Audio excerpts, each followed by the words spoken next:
आने वाले विधानसभा चुनाव में बीएसपी की क्या भूमिका रहने वाली है? क्या मायावती जी और बीएसपी ये चुनाव जीतने के मकसद से लड़ रहे हैं, या अब जीतना इनके बस की नहीं, या फिर अब बीएसपी बीजेपी की बी टीम बन चुकी है? इन तमाम सवालों पर चर्चा करने के लिए इस वक्त सतीश चंद्र मिश्रा हमारे साथ हैं, जो कि यूपी का दौरा कर रहे हैं और ख़ासतौर से पंचायत आज तक के इस कार्यक्रम के लिए यहाँ लखनऊ आए हैं। स्वागत है आपका सतीश जी। सबसे पहले तो ये बताएं कि क्या बीएसपी में 2021 में उत्तर प्रदेश में जब अगले साल चुनाव होगा, जीतने का मादा है, वो दम है, या अब आज की जो बीएसपी है वो इतनी कमज़ोर हो चुकी है कि अब ये बीजेपी की बी टीम के तौर पे देखी जा रही है? देखिए, बहुजन समाज पार्टी 2021 में अपनी क्षमता के तहत और पूर्ण बहुमत से सरकार 2007 में जितनी हम लोग क्षमता से आए, जितनी सीटों से आए, तो उससे बहुत बहुत ज़्यादा से और पूर्ण बहुमत की सरकार बनाएगी। और उसी को बनाने के लिए हम लोग अपनी लड़ाई लड़ रहे हैं, तैयारी कर रहे हैं, क्योंकि इस प्रदेश को जिस तरीके से पिछले 10 वर्षों में नीचे ढकेल दिया गया, पीछे ढकेल दिया गया है, वहाँ उसको दोबारा से विकास के दौर पे लाने के लिए, उसको दोबारा से लॉ एंड ऑर्डर को कायम करने के लिए अब पूरा प्रदेश इस समय बहन मायावती जी की तरफ देख रहा है। और 2007 में जब हमने सरकार बनाई थी तो इसी प्रकार से लोगों को कह रहे थे कि बहुजन समाज पार्टी कहाँ से आ जाएगी, बहुजन समाज पार्टी की सरकार नहीं बन सकती। लेकिन समूचा उत्तर प्रदेश ने और पूरे देश ने देखा कि ब्राह्मण समाज, जिसका उत्पीड़न उस समय भी हो रहा था, आज भी हो रहा है, वो बहुजन समाज पार्टी के साथ में हमारे आह्वान पे हमने अनुरोध किया। हम उस बार भी पूरे उत्तर प्रदेश में गए थे और हमारे साथ जुड़ा था। आज तो वो उससे कहीं ज़्यादा संख्या में जुड़ रहा है। तब हमने पूर्ण बहुमत की सरकार बना दी, तो अब की तो बना ही देंगे। लेकिन अगर आप चुनाव दर चुनाव वोट शेयर की एनालिसिस करते हैं बीएसपी की, तो 27 से 22 फिर 19, अब ऐसा लग रहा है कि लोकसभा का चुनाव हो या विधानसभा का, बीएसपी अभी 18-19% के वोट शेयर की पार्टी बन के रह गई। इतना वोट तो आपको मिल जाया करता है, लेकिन ये चुनाव जिताने के लिए आपके लिए काफ़ी नहीं। आप बिल्कुल ठीक कह रहे हैं। चुनाव जीतने के लिए 30% और उसके आसपास वोट चाहिए होता है। और आपको मालूम है कि उत्तर प्रदेश में 13% तो सरकारी आंकड़ों के हिसाब से, 16.5% एक्चुअल में ब्राह्मण समाज है, और 23% सरकारी आंकड़ों के हिसाब से, और लगभग 24 से 25 एक्चुअली जो शेड्यूल कास्ट है वो हैं।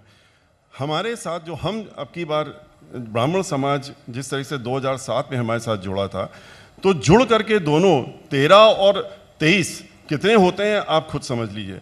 अब उसमें थोड़े बहुत इधर उधर हो जाते हैं, उससे फ़र्क नहीं पड़ता है, लेकिन 80% से ज़्यादा ब्राह्मण समाज के लोग 2007 में बहुजन समाज पार्टी के साथ में इसलिए जुड़े थे क्योंकि बहुजन समाज पार्टी की मुखिया ने, बहन मायावती जी ने और हम लोगों ने ये कहा था कि हम समता मूलक समाज बनाएंगे, हम सर्वजन हिताय सर्वजन सुखाय की सरकार बनाएंगे, हम सबको लेके चलेंगे, चाहे अल्पसंख्यक हो, चाहे बैकवर्ड हो। और ब्राह्मण समाज जो बिल्कुल अलग थलग पड़ गया था, शून्य पर पहुंच गया था, उसको हम लोगों ने जब बढ़ चढ़ के टिकट दिए और उन्होंने हमारा साथ दिया, हमने उनका साथ दिया और उनको सम्मान दिया। और उसके बाद 45 लोग जीत करके आए थे और हमने पूर्ण बहुमत की सरकार बनाई थी। और इतना ही नहीं, जब सरकार बनी तो ब्राह्मण समाज के लोगों को इतना मान सम्मान दिया गया, शायद ना पहले कभी मिला है। अब तो खैर मिलने का सवाल ही नहीं उठता। अब तो यहाँ पर उनको खाली नाम पूछो, रोको, और नाम अगर किसी ब्राह्मण का निकल के आ रहा है तो जो नीति है इस समय कि अगर मजबूत ब्राह्मण है तो उसको रोक के ठोक दो और गोली मार दो, चाहे सीने मारो चाहे सर में मारो, लेकिन मार दो उसको। ब्राह्मण समाज ने 2005 से 2007 के बीच में बीएसपी का रुख किया, आपको वोट भी दिया, लेकिन उसके बाद 2012 के चुनाव के बाद लगातार बीजेपी से जुड़ता रहा है ब्राह्मण समाज। अब आप कोशिश कर रहे हैं, प्रदेश भर में घूम के आपकी तमाम सभाएं हो रही हैं कि ब्राह्मण समाज एक बार फिर से बीएसपी के पास आ जाए। लेकिन जब इतने सारे चुनावों में, जब से कांग्रेस कमज़ोर होनी स्टार्ट हुई है, तब से अगर बीएसपी से दूर जाता रहा है ये वोट बीजेपी के पक्ष में, अब एकाएक थोड़ी है कि आपकी गाड़ी निकली और सारे के सारे ब्राह्मण आके बीएसपी को वोट फिर से दे दें। ऐसा क्यों होगा? देखिए, ऐसा है कि आपके लोग आज तक के और यूपी आज तक के ये सब लोग हमारे सम्मेलनों में आ रहे हैं और वो देख भी रहे हैं, और वो ये भी देख रहे हैं, अपनी आंखों से देख रहे हैं। हम कोई ये नहीं कि यहाँ पर बैठ के कह रहे हैं, वो आंखों से देख रहे हैं कि जितना ब्राह्मण समाज के लोग 2007 में हमारे साथ जुड़े थे, अभी तक तो हमने 19 जिले कवर किए हैं। हमको तो पूरे उत्तर प्रदेश के हर जिले को कवर करना है और हम रोज़ 2 जिले कर रहे हैं। आज सिर्फ आपके इस कार्यक्रम में आज भी हमारे 2 जिले थे, लेकिन जिस तरीके से उनका उत्साह बढ़ता जा रहा है और हमारे साथ आ रहे हैं, जुड़ रहे हैं, तो ये ऐतिहासिक बदलाव आने वाला उत्तर प्रदेश में, और फिर से पूर्ण बहुमत की सरकार तो बनेगी ही, लेकिन अब की बार जिस तरीके से विकास की घड़ी हम लोगों ने लगाई थी, बहन मायावती जी ने उत्तर प्रदेश में 2007 में दी थी, जब पूर्ण बहुमत की सरकार थी, जब क्लचेस में नहीं थी, तो उस समय आपको पता है कि उत्तर प्रदेश में क्या क्या नहीं हुआ विकास के नाम पे, वो सब आगे बढ़ाया जाए। चाहे वो बिजली 6000 मेगावाट बिजली उत्तर प्रदेश को मिलती थी, 13,000 मेगावाट पहुंचाने का काम किया था, 9 नए प्लांट्स लगा करके, और 13,000 उसको बनाने का काम किया था। नोएडा का एक्सप्रेसवे, आप भी उससे चल के आए होंगे, नोएडा का एक्सप्रेसवे आगरा का जो है वो बहन मायावती जी की सरकार में ही बना था। हम लोगों ने 1 2 नहीं 6 इंटरनेशनल लेवल की यूनिवर्सिटीज़ बनाई हैं, और उसमें ऐतिहासिक यूनिवर्सिटी बनाई, जो कि आप लखनऊ में जाइए, एक्सप्रेसवे के पहले डॉक्टर शकुंतला मिश्रा यूनिवर्सिटी है, जो कि विकलांगों के लिए और उनके लिए एक अपने आप में, ये पूरी वर्ल्ड में अपने आप की एक यूनिवर्सिटी जो उस सरकार में दी गई थी। हम लोगों ने लगभग 5000 हाई स्कूल, हम लोग डेवलपमेंट दूसरी तरह से करते हैं, ग्राउंड लेवल से करते हैं। 5000 हम लोगों ने हाई स्कूल्स बनाए थे, और हम लोगों ने 300 हाई स्कूल इंटरमीडिएट और उसके आगे बनाए थे। हम लोगों ने लगभग 28,000 अंबेडकर गांव को समग्र विकास किया था। हम लोग दिखावे का काम नहीं करते, हम लोग जमीन पे काम करते हैं। अंबेडकर विकास का जब विकास हुआ तो अंबेडकर विलेजेस का, तो उसमें समग्र विकास हुआ।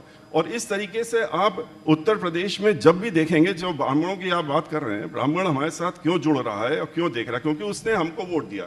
हमारे बाद वो बहकावे में आ गया धर्म के नाम पे, और धर्म के नाम पे आकर के वो चला गया बीजेपी के पास। पहले समाजवादी पार्टी की सरकार आई, समाजवादी पार्टी में जिस तरह से उसके साथ में अत्याचार हुए किसी से छुपा नहीं है, यहाँ तक कि कह दिया गया कि ब्राह्मणों का कोई काम नहीं होगा।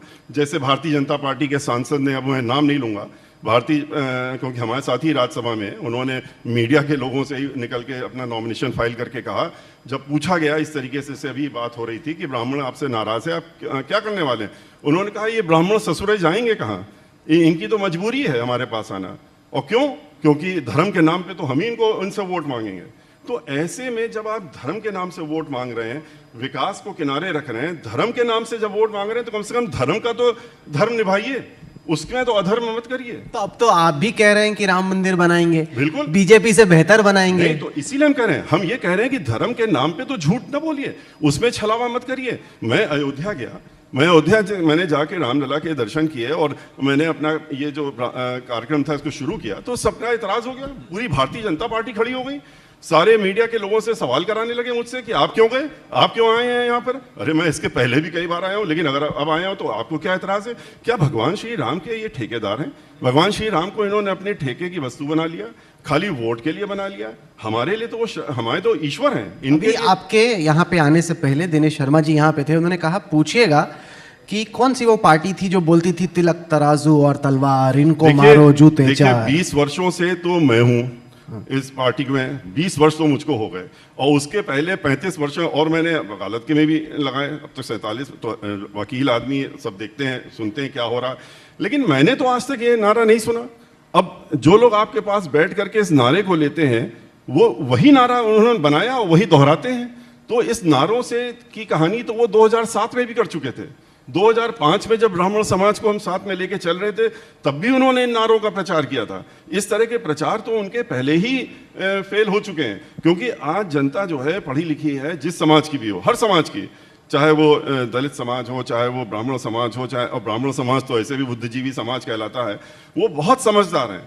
वो जानते हैं कि आप इनसे वोट किस नाम पे मांग रहे हैं। ये बहका के इस तरह के कह करके, और आप उनको तिवारी, विकास तिवारी, वो क्या था, और बाकी तिवारी यहाँ पर एप्पल कंपनी में काम करता था, उसको रोक करके गोली मार दी गाड़ी में, और उसको हिंदू सभा का वो अध्यक्ष था तिवारी, उसको आपने एनकाउंटर मार दिया, उसको गोली मार दी, उसकी हत्या हो गई।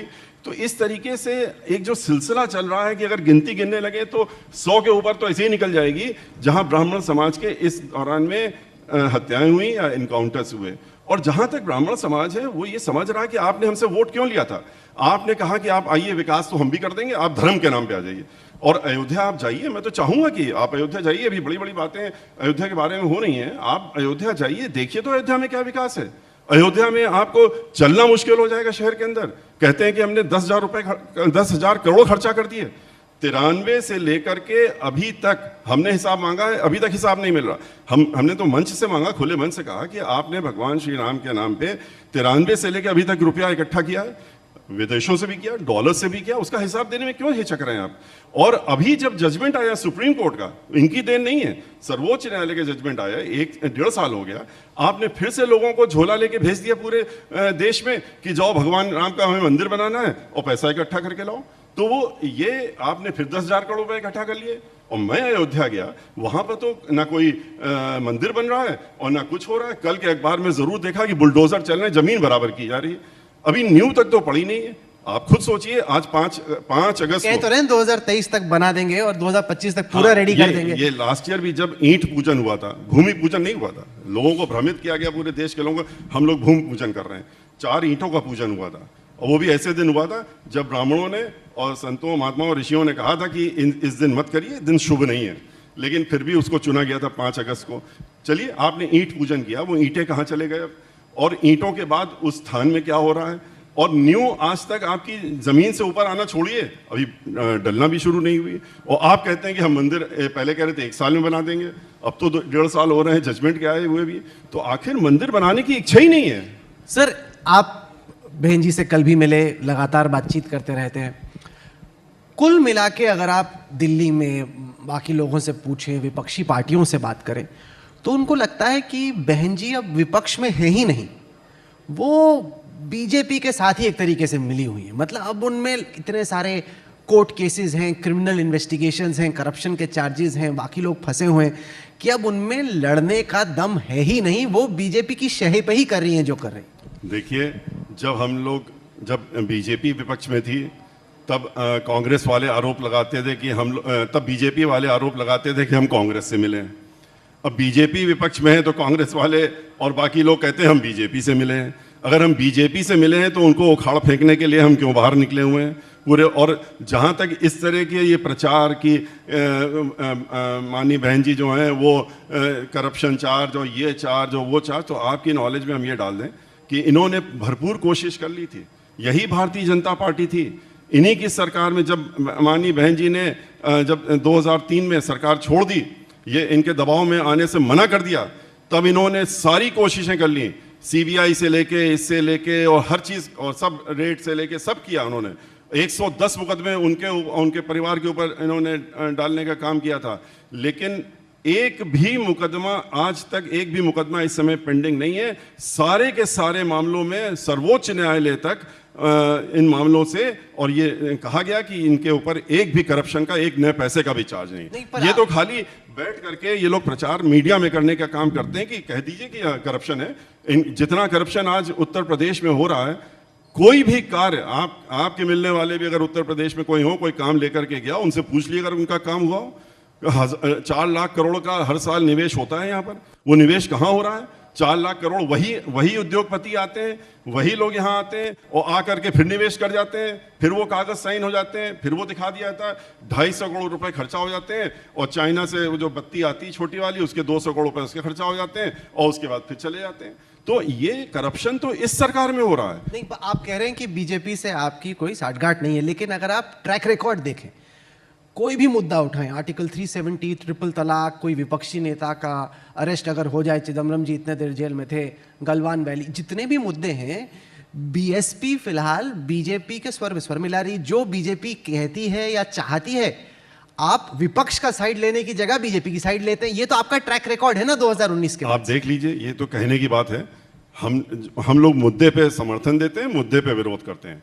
किसान के लिए हम लोग डे 1 से आज लड़ रहे हैं कि नहीं लड़ रहे हैं? पार्लियामेंट में भी लड़ रहे हैं, पार्लियामेंट के बाहर भी लड़ रहे हैं। जो 3 इन्होंने कातिलाना कानून उनके लिए बनाए। जब सरकार फंसी होती है, उसको विपक्ष का वोट चाहिए होता है या थर्ड फ्रंट की पार्टीज का वोट चाहिए होता है। बीएसपी का वोट ज्यादातर सरकार के पक्ष में ही पड़ता है। 370 की बात कर रहे हैं। 370 में अभी से नहीं, बाबा डॉक्टर भीमराव अम्बेडकर साहब का जो स्टैंड उस समय था, वो स्टैंड हम लोगों का भी था। तो अगर हमने उसको रखते हुए अपना वोट दिया, तो इसमें कोई ये कि इस पार्टी की वजह से किया या उस पार्टी की वजह से किया, ऐसा कुछ नहीं है। और हम लोग हर चीज़ में मुद्दों के हिसाब से करते हैं। हम लोग इस पे नहीं करते हैं कि नहीं हमको विरोध करना है तो अगर कोई ठीक चीज़ हो रही तो उसका भी विरोध करना है।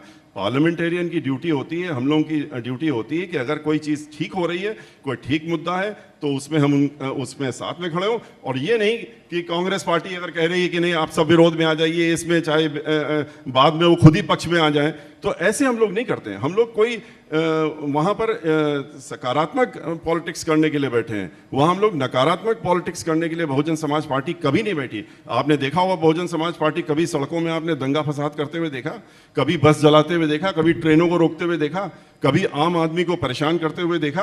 कहीं नहीं देखेंगे आप, क्यों? हमारी डिसिप्लिन पार्टी है, हम लोग एक सोच समझ करके निर्णय लेते नहीं, हैं। पर जितनी सक्रिय एक विपक्षी पार्टी होनी चाहिए, अगर आप वाकई, अभी तो आप दिख रहे हैं सड़कों पे बाहर जा रहे हैं, लेकिन पिछले 2.5-3 साल से या 2014 के बाद से भी जितनी सक्रिय एक विपक्षी पार्टी लगनी चाहिए उतनी सक्रिय तो आप लग ही नहीं रहे थे। ये आप पिछले एक हफ्ता 10 दिन छोड़ दीजिए, इस एक हफ्ते से घर पे बैठ के थोड़ी कोई चुनाव जीतता है सर। देखिए पिछले 1.5 साल से तो आप भी जानते हैं कौन निकला है। 1.5 साल में तो कोरोना से पूरा देश संक्रमित रहा है, और किस तरह से कोरोना का मंजर उत्तर प्रदेश में रहा है पूरी दुनिया ने देखा कि जगह नहीं मिली, दफनाने की भी लाशें बहा दी गई। और जिस तरह ये तो 1.5 साल का वक्त तो उसमें निकला है ना। अब जब कोरोना कम होगा, कोरोना हट रहा है, तो हम लोग जो मुद्दे हैं उनको लेकर के बाहर आने का वक्त है, और वक्त के साथ ही काम किया जाता है। हम लोग खाली जा करके कोरोना का उल्लंघन करते हुए और उसको तोड़ करें, सड़कों में जाएं, धरना प्रदर्शन करें तो वही विरोध नजर आएगा, वो ऐसा नहीं है। हमने अब तक चर्चा की ज्यादातर ब्राह्मण वोटों की और क्या वो बीएसपी के साथ जोड़ेंगे।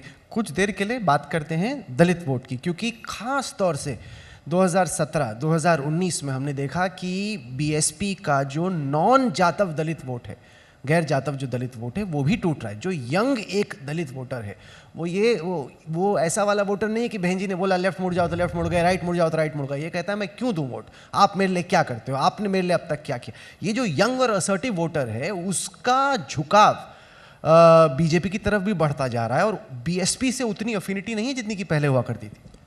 आपने मानी बहन जी के बारे में आप कह रहे हैं ना, इस समय आप दलित वोट जो है, अगर हमारे साथ दलित वोट और माननीय बहन जी के साथ दलित वोट इकट्ठा नहीं है तो ये जो प्रतिशत वोट आज तक घटा नहीं है। प्रतिशत छोड़ दीजिए, नंबर ऑफ वोट्स 2009 की गिनती गिन लीजिए, 2014 की गिन लीजिए, जबकि हमारे पास हम 3rd लार्जेस्ट पार्टी बन करके आए, पूरे कंट्री में सीट नहीं मिली, वो अलग चीज़ है, लेकिन 3rd लार्जेस्ट पार्टी थे वोट शेयर में। और उसके बाद 2019 में भी हमारी सबसे नंबर 3 की 3rd लार्जेस्ट पार्टी के रूप में हम फिर से उभरे, और हमारा वोट शेयर आप देख लीजिए, वोट शेयर घटा नहीं, वोट नंबर नहीं घटा, वोट नंबर हर साल बढ़ा है। और ये इसलिए बढ़ा है क्योंकि बहुत कोशिश कर ली। बढ़ कहाँ रहा है सर, 22 से 27 से 22, 22 से 19, तो गिर रहा है ग्राफ। देखिए वोटर्स बढ़ते हैं, वोट फर्जी वोटों की भी प्रक्रिया शुरू हो गई है, वोट्स बढ़ते हैं तो वोट परसेंटेज उसी हिसाब से प्रोपोर्शन से घटता है।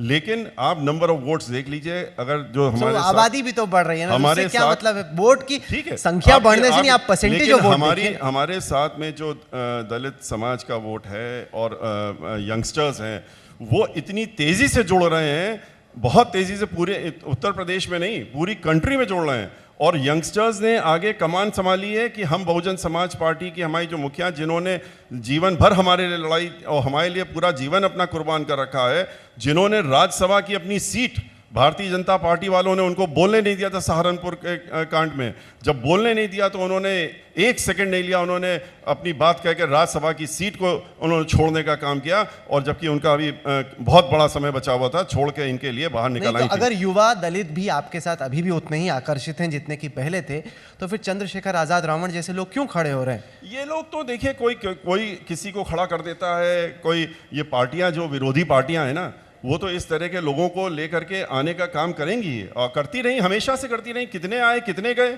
लेकिन बहुजन समाज पार्टी के साथ में जो जुड़े हैं वो अडिग हैं और अडिग रहेंगे। उनको जितना भी कोई हिलाने डुलाना चाहे, उनकी झोपड़ी में जाएं, झोपड़ी में वो खिचड़ी खा लें या खाना अपना साथ लेके जाके खाएं। लेकिन आपको ये भी किस्सा मालूम होगा, मीडिया के लोगों ने दिखाया था कि झोपड़ी में गए खाना खाने एक बड़ी पार्टी के पूर्व अध्यक्ष रहे हैं और हम नाम नहीं लेंगे, और जब बाहर निकले देखिए, आप विपक्ष की राजनीति करना चाहते हैं, नाम लेने से आप डरते हैं। नहीं, मैं आपको नाम नहीं लेंगे। अरे आप विपक्ष के नेता हैं, नाम लेके बोलिए, इसमें क्यों डर रहे हैं? आपको सिर्फ ये कहता हूँ, जब वो अंदर ले गए, बोले कि मुझे अंदर भी तो ले चलो, तो अंदर ले गए तो उन्होंने कहा अरे ये क्या है, उन्होंने कहा ये तो बहन जी की फोटो है, और तो बोले ये लगाएं आप, तो हम हमारे साथ में होना चाहिए। बोले देखिए वोट तो हम इन्हीं को देंगे, आप बड़े अच्छे हैं, आप हमारे घर में आए, आपने खाना खाया खिलाया, वोट हम इन्हीं को देंगे। आप देखिए फ़र्क कितना है इन लोगों में और माननीय बहन जी की सोच में। माननीय बहन जी झोपड़ियों में नहीं जाती हैं, ये लोग झोपड़ियों में दिखाने के लिए जाते हैं। माननीय बहन जी झोपड़ियों में जो लोग रह रहे हैं उनको झोपड़ी से बाहर निकाल करके और उनको पक्के मकानों में ले जाती हैं। उन्होंने 20 लाख पक्के मकान 2-2 कमरे के बनाए मुफ्त। इस सरकार की तरह नहीं, उन्होंने नकल करी थी, कोशिश की थी कन्याधन की और चीज़ों की, पढ़ाई लिखाई जो उस दौरान में चल रहा था, लेकिन नकल भी ऐसी करी, कहा कि आपको इतना पैसा देना सब्सिडी में, लेकिन वहाँ मुफ्त में, और 20 लाख लोगों को झोपड़ियों से निकाल करके माननीय बहन जी ने मकान में डालने का काम। एक चीज़ मैं आपसे पूछना चाहता हूँ, सच बताइए, क्या आपको लगता है कि 2019 का जो चुनाव था वो एक मिस्ड अपॉर्चुनिटी थी? अगर उसी तरह का एसपी बीएसपी का टाई अप 2022 के विधानसभा चुनाव में होता तो शायद विपक्ष का प्रदर्शन बेहतर होता। उस वक्त मोदी जी की जो लहर थी उसमें बहन जी और अखिलेश यादव का जो अलायंस था वो बह गया। देखिए, बहुजन समाज पार्टी अब किसी के साथ में अलायंस क्यों नहीं करने वाली है। बहुजन समाज पार्टी के जो हमारे लोग हैं, समर्थक हैं, और उनका ये मानना है कि जब ये भी उत्पीड़न करते हैं, वो भी उत्पीड़न करते हैं, हमारा मान सम्मान स्वाभिमान जो है इसको ताक में लगाने का काम करते हैं। जिस तरीके से आज दलित समाज के साथ में हो रहा, जिस तरह से आप लोगों को भी बाहर खदेड़ दिया गया था इसी सरकार में, हाथरस में, जब एक लड़की का रेप होने के बाद उसकी बॉडी को मांग रहे थे घर वाले, उसको नहीं दिया गया, और रात के 2 बजे लखनऊ से निर्देश हुआ कि नहीं, इसको पेट्रोल डाल के जला दो, उसको ख़त्म कर दो। तो इस तरह का जो माहौल है, इस माहौल में अब लोग चाहते हैं कि जहाँ पर महिलाएं सुरक्षित नहीं हैं, जहाँ हर 2 घंटे में एक रेप हो रहा हो इस प्रदेश में, हर 2 घंटे में, आप ये 19 का आंकड़ा अब तो और बढ़ गया है, लेकिन बहन मायावती जी की सरकार जब थी तब लोगों ने देखा कि लोग रात के 2 बजे भी अगर किसी महिला को घर से बाहर निकलना होता था वो हिचकती नहीं थी, निकल जाती थी, क्योंकि मुख्यमंत्री बहन मायावती जी हैं। चाहे लॉ एंड ऑर्डर हो, चाहे विकास हो, तो हर चीज़ में जब खुले हाथ मिले, जब बंधे हाथ नहीं थे, तो उन्होंने करके दिखाया, और पूरे प्रदेश को करके दिखाया कि किस तरीके से सरकार चलाई जाती है और कानून का राज चलाया जाता है। अकेले लड़ने की बात तो आप कर रहे हैं, लेकिन हकीकत चुनाव की यह है कि जितना विपक्ष का वोट बटेगा उतना बीजेपी को फायदा होगा। आप लड़िए अखिलेश से, उतना बीजेपी बोल रही चलिए लड़िए। बीजेपी के पास अब नहीं जाने वाला है कोई, अब उनसे कोई डर नहीं है हम लोगों को। बीजेपी जो है, बीजेपी जहां पर पहले थी 2007 में, वहीं पर पहुंचने वाली है। बीजेपी ने नौयुवकों को धोखा दिया, नौजवानों को धोखा दिया, किसानों को धोखा दिया। उन्होंने कहा कि हम 2 करोड़ नौकरी देंगे, 2 करोड़ नौकरी लेने का काम किया। तो आजकल पढ़ा लिखा लड़का, उससे आप कहते हैं PhD होल्ड करके आए हो, जाओ पकौड़े बेच लो। तो ये जो इस तरह का बीजेपी ने कार्य किया है, तो बीजेपी ने किसी को नहीं छोड़ा। नोटबंदी करके, GST लगा करके कारखाने बंद करा दिए, मजदूरों को सड़कों में डाल दिया।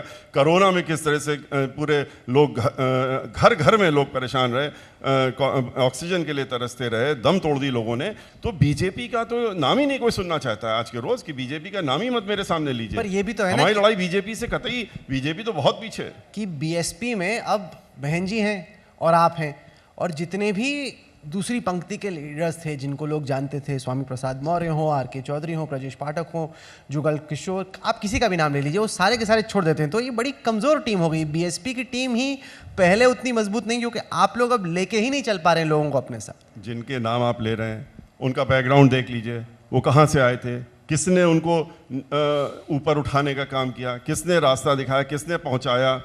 और उसके बाद अगर आप बहुजन समाज पार्टी को अपने पर्सनल गेन्स के लिए और छोड़ करके चले जाते हैं, या आप एंटी पार्टी एक्टिविटीज़ करते हैं, आपको निकाल दिया जाता है, उसके बाद आप कहीं चले जाएं, उससे फ़र्क नहीं पड़ता। क्यों बहुजन समाज पार्टी का ये ट्रैक रिकॉर्ड रहा है कि बहुजन समाज पार्टी के जो भी नेता छोड़ करके गया, वो कुछ साल तक तो दिखा, अपना उसने पर्सनल गेन जो ले लिया, उसके बाद उसका कहीं अता पता नहीं दिखता है। और जो वहाँ के लोग हैं, पब्लिक है, वो भी देखती है कि इन्होंने कितना बड़ा धोखा दिया है, और धोखा जिससे लिया उसी को धोखा अगर आप देंगे। अब आज आप मेरी बात कर रहे हैं, मैं बहुजन समाज पार्टी में हूँ, डे वन से हूँ। मैं उसके पहले तो पॉलिटिक्स में नहीं था, वकालत के पेशे में जुड़ा हुआ था, सब कुछ था। और लेकिन जब से मैं बहुजन समाज पार्टी में आया, जब बहन मायावती जी ने हमको राज्यसभा भेजा, तो अब ये कल के रोज हम ये सोचने लगे कि चलो अब हमको वहाँ से ये प्रलोभन मिल रहा है, हमको ये मिल रहा है, अब हम वहाँ चले जाएं। तो ये तो अपनी आपको मिलता है क्या ऐसा कोई इनविटेशन? देखिए, सच बताइए। देखिए, अब इसकी बात हम नहीं करेंगे, नहीं बता दीजिए। हो सकता है कि आपको बड़े सारे जॉब ऑफर आ रहे हो। हम आपसे खाली इतना कहना चाहते हैं, अगर हम इन सब चीज़ों में पड़ गए जिस दिन, तो उस दिन शायद हम रहने की ज़रूरत नहीं है, फिर हमको छोड़ देना पड़ेगा। ये नहीं कि पार्टी छोड़ना पड़ेगा, हमको ये दुनिया छोड़ देनी पड़ेगी। जब तक हैं तब तक हम बहुजन समाज पार्टी के साथ में हैं और उन्हीं के साथ में रहेंगे। हम ये धोखेबाजी वाली पॉलिटिक्स में नहीं बिलीव करते। मैंने अक्सर ये सोचा कि बीएसपी जैसी पार्टी में आपके इतने लंबे वक्त तक इतनी अहम जगह पर टिके रहने की सीक्रेट क्या है? बाकी लोग आते हैं जाते हैं, विकेट गिरती है, अगर कोई एक विकेट सलामत कदम है तो आप ही की है। इसके पीछे की सीक्रेट क्या है सर? देखिए, हो सकता है कि हम उन लोगों की तरह बड़े भारी पॉलिटिशियन नहीं हैं, हम एक आम आदमी हैं, एक वकालत करते हुए अपना हम इसमें आ गए हैं, और हमको कोई इस तरह की इच्छा बिल्कुल नहीं है कि हम ये बन जाएं, हम वो हो जाएं। हम जहाँ हैं, जिसने हमको मान सम्मान दिया, हम उसके मान सम्मान के लिए अपना खड़े हुए हैं और लड़ेंगे और लड़ते रहेंगे। लोग जितनी भी कोशिश करें, तो हमारे साथ में ये नहीं है ना कि हम अपना पर्सनल गेन देखें, हमको क्षणिक पर्सनल गेन देखना है। हम इन सब चीज़ों पे बिलीव, हम उस खानदान से हैं जहाँ हमारे ये संस्कार नहीं डाले गए। जैसे जितिन प्रसाद ने अभी ज्वाइन की बीजेपी, कांग्रेस छोड़ के, तो वो कोशिश कर रहे हैं कि शाहजहांपुर का जो इलाका है उसके इर्द गिर्द वो ब्राह्मणों को बीजेपी से जोड़ दें। शाहजहांपुर में अभी होके आए हूँ परसों। शाहजहांपुर में मैं इसके पहले भी ब्राह्मण लोगों के बीच में गया था, अब की बार गया तो जिस तरह से ब्राह्मण समाज के लोग वहाँ पर आए थे, मुझे खुद ताजुब हो रहा था कि और वो आके यही कह रहे थे कि आप जो नाम ले रहे हैं, वो नाम आप जिनका ले रहे हैं उनके बारे में कह रहे थे कि हम लोगों को इतना बड़ा धक्का लगा कि 2 महीने से कह रहे थे कि मैं पूरे प्रदेश में घूमूंगा, ये सरकार ब्राह्मण विरोधी सरकार है, ये ब्राह्मणों का उत्पीड़न कर रही है, ब्राह्मणों को मार रही है, उनकी हत्याएं हो रही हैं, इनकाउंटर हो रहा है। खुशी दुबे ऐसी 16.5 साल की बच्ची को 1 साल से जेल में बंद कर रखा है, कोई मतलब नहीं है, उसको बंद कर रखा है, लेकिन अब मैं उनका विरोध करूंगा। अचानक से आप उन्हीं के पास बैठ जाते हैं, उन्हीं की गोदी में चले जाते हैं। तो ऐसे में कौन सा समाज का व्यक्ति जुड़ेगा? और जितना विरोध मैंने वहां पर देखा समाज के लोगों का, जिस तरीके से वो उमड़ के आए थे, उससे साफ जाहिर हो रहा था ये। आज तक के लखनऊ के ब्यूरो चीफ है कुमार अभिषेक मिश्रा जी, आपसे सवाल करना चाहते हैं। मेरा सवाल है सर आपसे कि विरासत कौन संभालेगा बसपा का? कहा यह जा रहा है कि आकाश, जो कि उनके भतीजे हैं, वो लीडरशिप लेंगे, वो चुनाव प्रचार वो भी दूसरे नंबर की कमान संभालेंगे। इसमें कितनी सच्चाई है? और चंद्रशेखर रावण कितने बड़े आपके लिए चुनौती होंगे? देखिए, जहां वो रावण का नाम ले रहे हैं, तो रावण का नाम आप जानते हैं, जब रावण का नाम लिया जाता है तो उसमें क्या रिएक्शन होता है। तो रावण जो है वो कभी भी कोई चैलेंज नहीं हो सकते। वो रावण कभी चैलेंज नहीं रहे, कि युगों से नहीं रहे, तो अब कहाँ से रावण चैलेंज में आ जाएंगे। और दूसरी बात रही आकाश आनंद जी की, आकाश आनंद जी पूरा उस समय यूथ जो है वो आकाश आनंद जी के साथ में जुड़ा हुआ है। वो रोज़ मीटिंग, इस समय भी उनकी मीटिंग चल रही है, वो हमारी पार्टी के नेशनल कोऑर्डिनेटर हैं।